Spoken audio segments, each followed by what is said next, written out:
Aidez-moi, je vous en supplie.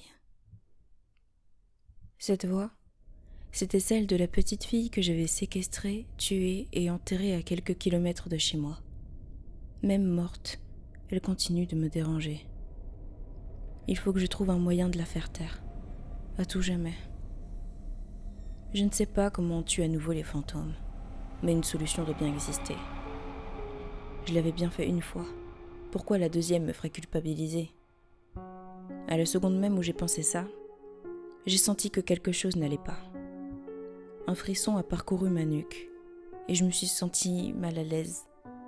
Pour effacer ça, j'ai fini mon chocolat chaud et ai décidé d'aller au lit. Après tout, une grosse journée commençait demain. La tempête allait sûrement me faire rater une journée de travail, alors j'aurais tout le temps de faire des recherches sur les esprits. Cette pensée m'a fait rire nerveusement.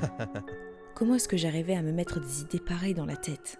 Il suffisait d'une porte qui claque et d'hallucinations auditives pour croire que les fantômes existent.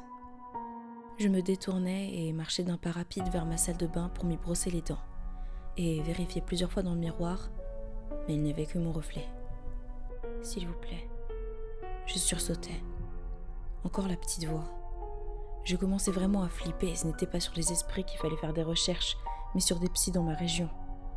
L'isolement dans cette petite maison de campagne n'était pas si bénéfique apparemment.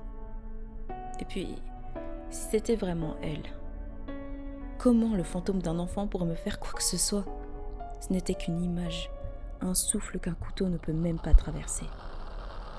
Je me sentais de plus en plus mal à l'aise, comme si une présence guettait chacun de mes gestes.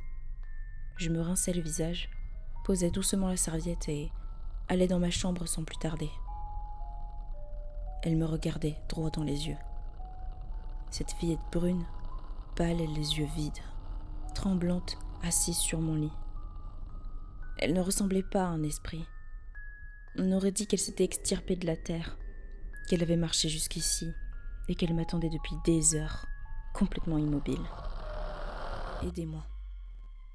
Elle se leva et je reculai d'un pas rapide, heurtant l'encadrement de la porte. Dégage de là ! J'ai si froid. Aidez-moi.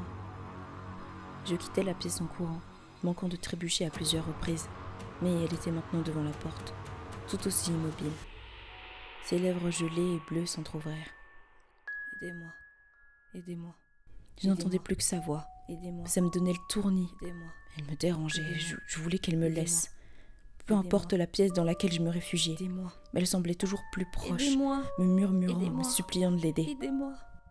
Je partis en courant de chez moi. C'était ma seule échappatoire. La tempête m'accueillit violemment et la neige s'infiltra partout dans mes cheveux, mon pull, me brouilla la vue. Dans ma panique, je ne pensais même pas aller dans ma voiture.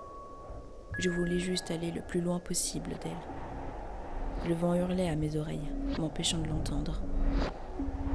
Il fallait juste aller le plus loin possible. Je ne sais pas ce qu'elle me veut. Il faut que je retrouve son corps, que je la déterre, que j'en finisse une nouvelle fois. C'était le seul moyen. Je serais libre à nouveau. Je serais enfin... Émilie regarda la neige devenir rouge. Les rafales de vent et de neige avaient dissimulé l'arbre déchiré par un orage. Et l'homme s'était malencontreusement empalé sur une branche anguleuse. Il agonisait, parcouru de soubresauts, incapable de dire un mot. Et Émilie continua à regarder.